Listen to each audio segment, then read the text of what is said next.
Melbourne. I'm Marcus Berg, and Scott Butterfield.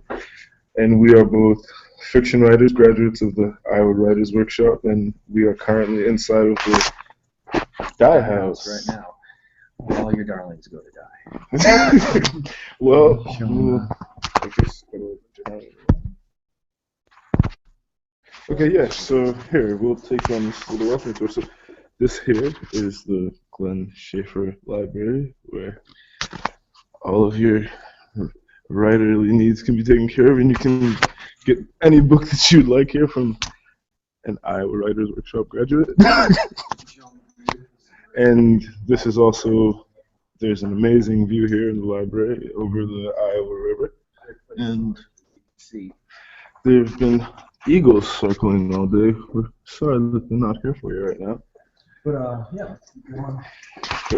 let's take you on a little tour of Iowa City here.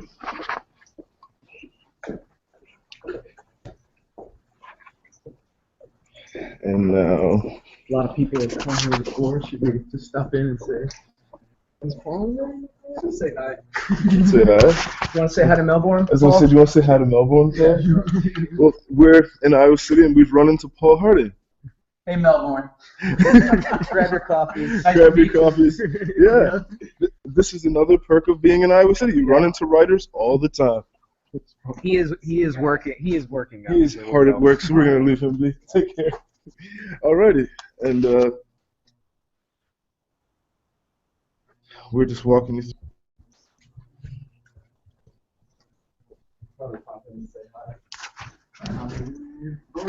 She's on the phone. She is on the phone. Devin Jan and Chris Bartkus. You guys want to say hi to Hey, you want to say hi to Melbourne? What? Say hi to Melbourne.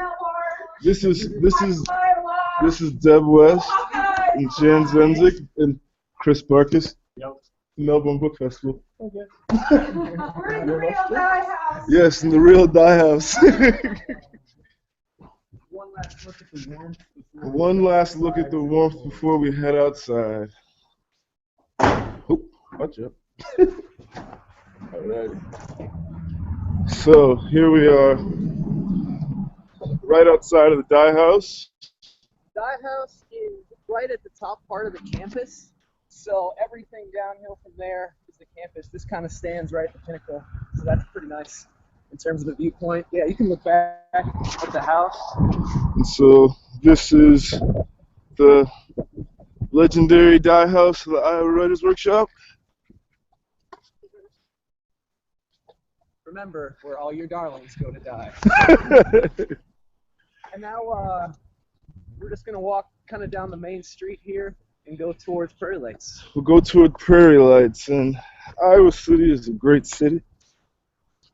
I came here when I was first out of undergrad, and I was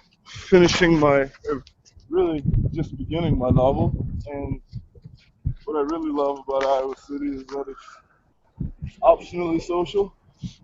I just came from undergrad, and I really needed to have some quiet time to do some writing, and here's a place that you're grandly inaccessible, and you're in a great synergy of creative people that will help and support your work. I mean, usually if you're back home or wherever you're from, you're the only person writing a book that you know.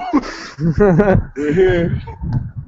There's a lot of people walking around with books and movie scores and movies or whatever else they work on. Dances. This is a great school for dance, great area for dance. This is why I think it's pretty cool too, is because this is really a university town. You've got 30 to 40,000 students, including grad students. So there's a huge international presence here too. This dorm here is a freshman dorm that like all those kids are like writing majors. This is the one, right? Yeah. This is the one. Yeah, that's right.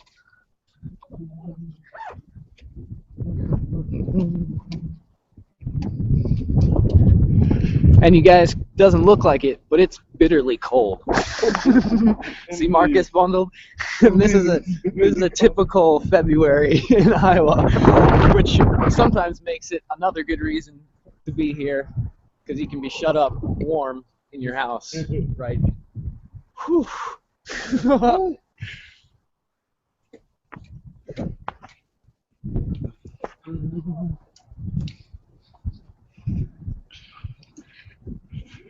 What else? What else about Prairie Lights? Oh, here, let me check. Let me check this. Here's Scott again. Oh, is it still there? Oh. Okay, there it goes. Is it good? It's good. Yeah, and like the other cities, Edinburgh, Norfolk, Melbourne's a little bigger, but Iowa City is great to just walk around, and it's very easy to get from place to place. That's partly why I stayed here. I graduated from the workshop about 2 years before Marcus did, and he met me at that point. And I decided to stay here for all the reasons he just said, way better than I could. But it really allows you to focus on the writing, which is the most part of why you're here. And wow, are there so many people that really want to be here? Yeah. In terms of the atmosphere, and in terms of the people that you run into. Well, absolutely. I mean, the first time I came out here, it's the first time that I'd ever had a situation in life that all I was expected to do was right, and that was okay. That was okay, yeah. And yeah, started in 1932. You know, all the way. I think that's the year it started. Is that right? It was in the 30s when Falling was started. And that's what we wanted to be, a place in the middle of nowhere. There's a lot of writers, like I said, internationally, a huge international writing club. So they have people coming in from all the world that have never really been to America, never been to an American city, and this is their first exposure to it. And it is kind of, Iowa's landlocked, a little bit away from places. It's a very warm immersion. I think that if you're you're not using a big urban city like New York or LA, Iowa City or Raleigh. You know, it's not a scary place to be. It's easy to live. It's very affordable. And it kind of forces you also to write. Yeah. It's there's stuff to do, but you can be very insulated from that, which can be a good thing. And the other bonus is, you know, we just ran into Paul Harding in the Dye House. There's an amazing writers series that comes through here. You know, if you're not on a coast to LA or New York or even in Chicago, This is where they come. they come here. It's a little stomping grounds, and that is another reason to be here. You know, I graduated in 2010, and